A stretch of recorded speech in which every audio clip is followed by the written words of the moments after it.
السلام علیکم ورحمۃ اللہ وبرکاتہ۔ میرے معزز سامنے حضرات، ہمارے سامنے مفتی عبد الرحمن صاحب بنہارا تشریف لائے ہیں اور ان سے چند سوال کریں گے، اور آپ تمام حضرات سے درخواست ہے کہ حجت کے لیے دعا کرے، اللہ تعالیٰ ان کے علم میں برکت عطا فرمائیں اور ان کی عمر میں اللہ تعالیٰ برکت عطا فرمائیں، اور جو نصیحت فرمائیں گے، جو مسائل بتائیں گے، ہم کو اور آپ حضرت کو بھی اس پر عمل کرنے کی توفیق عطا فرمائیں۔ مفتی صاحب سے چند سوال درپیش کرنا ہے، معلوم کرنا ہے، جیسے کہ مفتی صاحب آج کل جو کرونا وائرس کی وجہ سے، اس کے خوف و دہشت کی وجہ سے حکومت بھی یہ کہہ رہی ہے کہ گھر میں نماز پڑھیں، تو جیسے کہ 5 وقت نماز کا بات الگ ہے، لیکن جمعہ کا نماز جو گھر میں کیسے پڑھیں گے؟ کیا جمعہ کا نماز کے لیے کوئی شرائط ہے کہ وہاں پر جماعت سے پڑھ سکتے ہیں یا نہیں پڑھ سکتے؟ اس کے بارے میں کیا کہنا ہے؟ بسم اللہ الرحمن الرحیم۔ جمعے کی نماز گھر میں پڑھ سکتے ہیں یا نہیں، ایک تفصیلی گفتگو ہے۔ میں چند باتیں آپ کے سامنے ذکر کروں گا۔ جیسا کہ آپ اگر دیکھنا چاہیں گے تو حلبی کبیر میں جو لاہور کی چھپی ہوئی ہے، صفحہ نمبر 551، تحتاوی میں صفحہ نمبر 506، فتاوی شامی جلد نمبر 3 صفحہ نمبر 26، فتاوی ہندیہ جلد نمبر 1 صفحہ نمبر 148 پہ ان کتابوں کو کھول کر دیکھیں گے، وہاں پر جو ہے یہ بتایا گیا ہے مسجد کے علاوہ میں بھی کسی میدان میں یا کسی اور جگہ، وہاں کوئی بادشاہ اگر ہوتا ہو، وہ اگر اجازت دیتا ہو نماز پڑھنے کے لیے، تو وہاں پر آدمی نماز پڑھ سکتا ہے۔ یعنی ان حوالہ جات کو دیکھنے سے یہ پتہ چلتا ہے کہ جمعے کی نماز کے لیے مسجد کا ہونا ضروری نہیں ہے، کہ بغیر مسجد کے آپ جمعے کی نماز جو ہے نہیں پڑھ سکتے، مسجد ہی ہونا ضروری ہے، ایسا نہیں ہے۔ پہلی بات یہ سمجھیے۔ دوسری بات یہ ہے کہ اذن عام کا ہونا، عام اجازت کا ہونا، یہ جمعے کی نماز کے لیے شرط ہے، ورنہ نماز نہیں ہوگی۔ اذن عام سے مراد کیا لیا جاتا ہے؟ لوگ کہتے ہیں کہ اذن عام، تم گھر پہ نماز پڑھ رہے ہو، گھر پہ تو ابھی کوئی باہر بھی آ نہیں سکتا، جا نہیں سکتا، عام اجازت نہیں ہے، تو وہاں پر نماز کیسے ہو جائے گی؟ جیسا کہ اذن عام کا مطلب اگر آپ دیکھنا چاہیں تو فتاوی محمودیہ میں دیکھیے گا، احسن الفتاوی جلد نمبر 4 صفحہ نمبر 112 پہ، فتاوی شامی میں جلد نمبر 2 صفحہ نمبر 25 کھول کر دیکھیے اذن عام کا کیا مطلب ہے۔ اذن عام اگر یہی مطلب اس کا لیا جائے کہ تم نماز پڑھنے کے لیے جا نہیں سکتے، تم کو اجازت نہیں ہے، تو یہی اذن عام کے خلاف ہے۔ اگر یہی مطلب لیں گے تو پھر آج کے دور میں مسجد میں بھی نماز نہیں ہوگی جمعے کی۔ کیوں؟ اس لیے کہ مسجد میں بھی عام طور پہ جانے کی ابھی اجازت نہیں ہے، تم جا نہیں سکتے۔ تو پتہ چلا، اور مسجد میں نماز پڑھنے کے لیے، جمعے کی نماز کے لیے اس ماحول میں تمام علماء متفق ہیں، سب کہتے ہیں کہ آپ مسجد میں تم جمعہ پڑھ سکتے ہو 4-5 آدمی جا کر۔ تو پتہ چلا اذن عام کا جو حقیقی معنی ہے وہ یہ معنی نہیں ہے جو عام طور پہ سمجھا جا رہا ہے۔ اذن عام کا جو صحیح معنی ہے، میں نے حوالہ جیسے دیا ہے، اس میں اگر آپ دیکھیں گے یہ پتہ چلتا ہے، جیسا کہ فتاوی محمودیہ میں لکھا ہے، جیل خانہ ہے، جیل کے اندر نماز جمعہ پڑھنا، تم وہاں پڑھ سکتے ہو۔ کیوں پڑھ سکتے ہو؟ وہاں تو بھائی عام اجازت نہیں ہے جانے کی، پھر بھی پڑھ سکتے ہو۔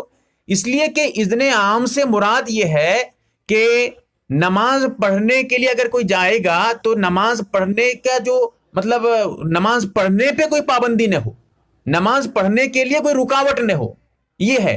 لیکن اگر کسی خارجی رکاوٹ کی وجہ سے، کسی مصلحت کی وجہ سے کوئی وہاں روک دیا گیا ہو، جیسا کہ دشمن کے خوف سے، فتاوی شامی کا حوالہ میں نے دیا، دیکھیے کھول کر، فتاوی شامی میں ہے کہ دشمن کے خوف سے اگر دروازہ بند کر دیا جاتا ہے، قلعے کو بند کر دیا جاتا ہے، اس میں تم نماز جمعہ پڑھ سکتے ہو۔ کیوں؟ عام اجازت نہیں ہے، آ نہیں جا سکتے، لیکن دشمن کا خوف ہے، اسی وجہ سے دروازہ بند کیا گیا۔ پتہ چلا نماز پڑھنے پہ پابندی نہیں، بلکہ خارجی رکاوٹ کی وجہ سے پابندی لگائی گئی ہے، لہٰذا یہ اذن عام کے خلاف نہیں ہے۔ ایک تو بات یہ پتہ، دوسری بات تھی یہ اذن عام کا صحیح مطلب کیا ہے۔ اب اس کے بعد ایک اور بات بتاؤں گا، پھر اس کے بعد مسئلہ واضح کر دوں گا۔ اس کے بعد یہ سمجھیے کہ جو آدمی مطلب کس پہ جمعہ ضروری ہے، اس میں بہت ساری باتیں ہیں۔ جن لوگوں پہ جمعہ ضروری نہیں ہے، جیسے مسافر ہے، عورت ہے، اسی طرح یہ بھی اس میں داخل ہیں جو کسی کے خوف کی وجہ سے گھر سے نہ نکل سکیں، جیسے آج کورونا کا خوف ہے، یا کبھی دشمن کا خوف ہو جائے، یا کسی اور جو ہے ملحق بیماری کا خوف ہو جائے، اس کی وجہ سے اگر کوئی گھر سے نہیں نکلے گا، یہ جو ہے اس سے جمعہ خود بخود ساقط، اس پہ جمعہ پڑھنا ضروری نہیں ہوگا۔ جیسا کہ میں آپ کو حوالے دے دیتا ہوں، آپ اگر دیکھنا چاہیں تو فتاوی شامی میں جلد نمبر 3 صفحہ نمبر 26 کھول کر دیکھیے گا، خوف کی وجہ سے جمعہ بھی ساقط ہو جاتا ہے، جمعے کی فرضیت، اور اسی طرح قید کی وجہ سے، اس سے بھی جمعہ جو ہے ساقط ہو جاتا ہے۔ اگر آپ باہر نکلیں گے، آپ کو جو ہے پولیس لے کر قید کر دے گی، جیل میں ڈال دے گی آپ کو، یا پھر ڈنڈا لگے گا پولیس کا، تو ایسی صورت میں بھی آپ خوف ہے، اس خوف کی وجہ سے جمعہ خود ضروری نہیں ہے۔ اب یہ چند باتیں تھیں، اب مسئلہ ذرا سمجھیے۔ جن گاؤں میں جمعہ کی نماز پہلے سے ہوتی ہی نہیں تھی، ان لوگوں پہ جمعہ ضروری ہے ہی نہیں، وہ تو ظہر ہی پڑھیں گے، گھر پہ پڑھیں یا مسجد جا کے پڑھیں، جو بھی ان کا معاملہ ایک الگ ہے، وہ ظہر ہی پڑھیں گے کیونکہ جمعہ تو ہے ہی نہیں ان کے لیے۔ رہے وہ لوگ جو شہر میں رہتے ہیں یا ایسی جگہ رہتے ہیں جن کے لیے جمعے کی نماز پڑھنا ضروری ہے، ان کے لیے ضروری ہے کہ چند لوگ مسجد میں جا کر پڑھیں، کم سے کم امام کو ملا کر 4 آدمی، 3 مقتدی ہوں اور ایک امام ہو، 4 آدمی مسجد جمعہ میں مسجد ضرور پڑھیں، خطبے کے ساتھ پڑھیں۔ بقیہ جو ہیں اگر گھر میں پڑھنا چاہتے ہیں اپنے اپنے گھر میں، سائڈ والوں کو نہیں بلائیں، سائڈ والوں کو بلائیں گے تو پھر وہی مسجد والا سسٹم بن جائے گا، پھر پولیس آ جائے گی، پھر رکاوٹ ہوگی، پریشانی ہو جائے گی۔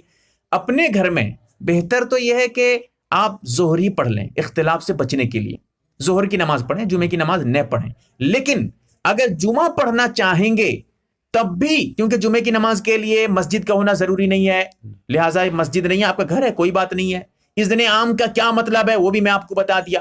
اس کے ساتھ ساتھ جمعے کی نماز کے لیے خطبے کا ہونا ضروری ہے، خطبہ دیں گے۔ اب خطبے میں ضروری نہیں ہے کہ جیسے امام صاحب دیتے ہیں عام جمعہ میں وہی خطبہ ہو، ایسے کوئی ضروری نہیں ہے۔ خطبے میں آپ جو ہے اللہ کی تعریف کر دیجئے، حمد و ثنا کر دیجئے، درود شریف پڑھ لیجئے، یہی خطبہ ہے۔ کچھ نصیحت اگر آپ کو معلوم ہے تو عربی میں کر دیجئے، کچھ قرآن کی آیتیں، مثال کے طور پہ میں کہتا ہوں کہ آپ جو ہے سورہ فاتحہ پڑھ دیجئے، خطبے میں کھڑے ہو کے سورہ فاتحہ پڑھ دیجئے اور اس کے ساتھ جو ہے درود شریف پڑھ دیجئے، نماز میں درود شریف پڑھتے ہیں۔ اور اسی طرح جو ہے اگر آپ پڑھنا چاہتے ہیں دوسرے، یہ تو پہلے خطبے میں، دوسرے خطبے میں پھر سے اسی ہی پڑھ دیجئے، کوئی بات نہیں ہے۔ یا اضافہ کرنا چاہتے ہیں تو جو ہے آپ قل هو اللہ احد پڑھ دیجئے، سورہ جو ہے مکمل پڑھ دیجئے اس کو۔ اس طرح کر کے آپ خطبہ دے سکتے ہیں، کوئی بھی دے سکتا ہے۔ تو جمعے کی نماز کے لیے خطبے کا ہونا ضروری ہے۔ پھر اس کے ساتھ ساتھ جمعے کی نماز کے لیے امام کے علاوہ 3 آدمی کا ہونا ضروری ہے۔ اگر وہ 3 مرد آپ کے گھر میں موجود ہیں، اتنے آدمی موجود ہیں، تو آپ گھر میں بھی جمعے کی نماز پڑھ سکتے ہیں، کوئی حرج نہیں، ٹھیک ہے۔ یہ تو مجبوری کی وجہ سے ان حالتوں میں، لیکن اگر عام حالت ہے، کوئی رکاوٹ نہیں ہے، کوئی پریشانی نہیں تھی، آپ مسجد میں بھی جمعے کی نماز ہو رہی ہے، یہ تو ابھی میں بتا رہا ہوں، یہ کورونا وائرس کی وجہ سے بتا رہا ہوں، یہ مسئلہ اس طرح آپ گھر میں بھی جمعے کی نماز پڑھ سکتے ہیں، بلا کراہت پڑھ سکتے ہیں، کوئی حرج نہیں۔ لیکن اگر مسجد میں جمعے کی نماز ہو رہی ہے، عام حالت ہے، آپ مسجد جا سکتے ہیں، کوئی دقت نہیں ہے، کوئی رکاوٹ نہیں ہے، سب کچھ ٹھیک ہے، آپ اس کے باوجود مسجد نہ جا کر 10-20 آدمی گھر میں نماز پڑھ رہے ہیں، مسجد کے علاوہ کسی میدان کو جو ہے مخصوص کر کے وہاں پر وہ اپنی اپنی نماز چلاتے رہتے ہیں جمعے کی۔ اب اس ایسی حالت میں نماز جمعہ کا پڑھنا، اس حالت میں گھر میں مسجد کے علاوہ میں پڑھنا سخت مکروہ ہوگا، کیونکہ وہاں مسجد میں خلل پیدا ہوگی، مسجد کی نماز میں، مسجد کے جمعے میں جو ہے پریشانیاں پیدا ہوں گی، لوگ کم جائیں گے، اسی لیے ایسی حالت میں ضروری جو ہے گناہ ملے گا، مکروہ تحریمی کے درجے میں رکھوں گا اس کو میں۔